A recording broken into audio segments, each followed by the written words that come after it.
Assalamualaikum warahmatullahi wabarakatuh. Pagi ini hari Jumat, hari yang penuh barokah.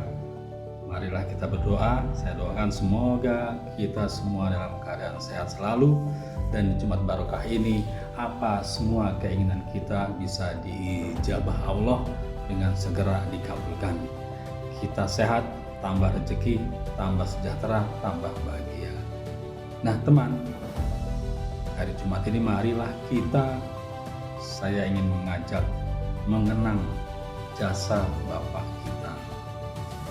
Bapak kita itu mencari nafkah untuk kita dari pagi sampai sore, kadang malam, nggak pernah putus asa, begitu gigih. Kita waktu kecil diberi makan, diberi minum susu, diberi vitamin yang menyehatkan tubuh kita.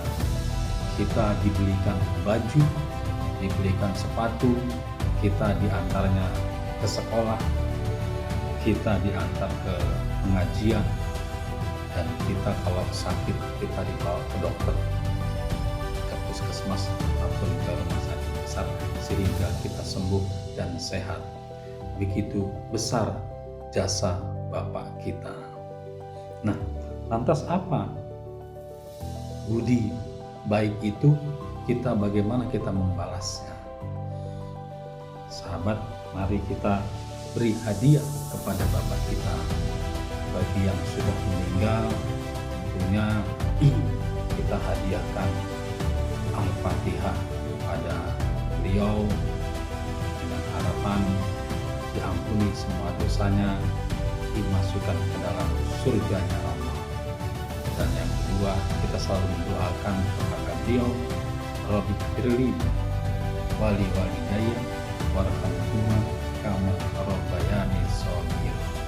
Ya Allah, ampunkan dosaku dan dosa kedua ibu bapakku, dan berilah rahmatmu kepada mereka sebagaimana mereka telah memelihara aku di waktu aku kecil.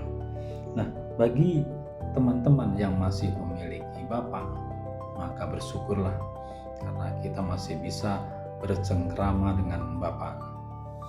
Belikan oleh-oleh kepada bapak, kunjungi sambil membawa oleh-oleh, baik itu berupa buah-buahan ataupun kue bolu, kue-kue kesukaan bapak. Kadang-kadang sekali-sekali perlu juga ajak bapak kita dan ibu tentunya ke restoran untuk makan bersama, sambil ngobrol santai di sana. Itulah cara kita menghadiahi, membalas sekelumit sedikit jasa kepada bapak kita yang begitu besar jasanya. Nah, teman, baru-baru ini kita mendengar berita bahwa ada anak membunuh bapaknya dan neneknya. Ibunya untung selamat, sempat dibacok juga, tapi selamat kabur karena kabur bersama. Nah, bagaimana mungkin seorang anak yang berusia 14 tahun membunuh ayahnya dan neneknya? Nah, inilah yang menjadi pertanyaan. Dari beberapa sumber disebutkan seperti Menteri PPPA P3A, yaitu Menteri Pemberdayaan Perempuan dan Perlindungan Anak, mengatakan bahwa anaknya ini sebenarnya anaknya baik, anaknya sopan, anaknya itu tidak pernah main game, bahkan temannya melukis. Biasanya kalau anak gemar melukis itu emosinya stabil, dia bisa mengontrol emosinya. Anak yang suka musik juga begitu, seneng, hatinya tenang dan terkontrol emosinya. Tapi kenapa ini ada anak yang suka melukis, tidak pernah main game, anaknya dikatakan pendiam dan baik, tiba-tiba bisa membunuh ayah dan ibunya? Dari psikolog juga dikatakan, tanya mengapa kok ada anak bisa membunuh ayahnya dan neneknya. Psikolog ini menjawab ada besar kemungkinan faktor keluarga, yaitu ayah dan ibunya, terlalu keras dalam mendidik anak, anak dikekang, tidak boleh keluar, tidak boleh bergaul. Teman, ini pelajaran buat kita bahwa mendidik anak haruslah dengan baik dan jangan dengan keras, jangan mengekang. Sahabat, ada juga yang mengatakan bahwa ada bisikan halus kepada anak kecil ini untuk membunuh ayah dan neneknya.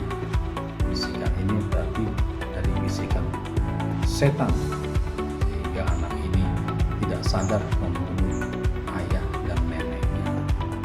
Nah, sahabat, saya tawarkan solusi untuk anak-anak kita ke depan.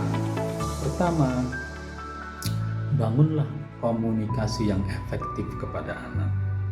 Berikan perhatian simpatik kepada anak. Ajak dia ngobrol, hargai dia. Kalau ada pesan yang terus dipuji, ada yang kurang diperhatikan, apa yang kurang. Itulah komunikasi yang efektif kepada anak. Yang kedua, bacalah Al-Baqarah, surat Al-Baqarah di rumah. Karena Al-Baqarah ini terlalu panjang, ya bacanya mungkin sebulan sekali, 3 bulan sekali, atau setahun sekali. Baca Al-Baqarah sehingga rumah itu nyaman.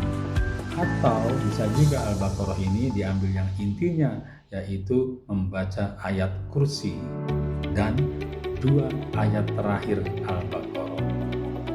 Seperti yang kita ketahui, 2 ayat terakhir itu seperti Amanar Rasulu bima unzila ilaihi min rabbih wal mu'minun, dan seterusnya sampai akhir. Nah, ayat inilah yang dibaca di rumah sehingga rumah kita bisa nyaman, jauh dimasuki oleh setan-setan. Kemudian yang ketiga, bacakan atau kirimkan kepada anak surat Al-Fatihah. Kita doakan, kita kirimkan kepada anak saya, namanya ini Al-Fatihah. Lalu kita bacakan Al-Fatihah sehingga besar harapannya dengan membacakan Al-Fatihah itu anak menjadi tenang, anak menjadi soleh atau soleha. Demikian sahabat, terima kasih. Wassalamualaikum warahmatullahi wabarakatuh.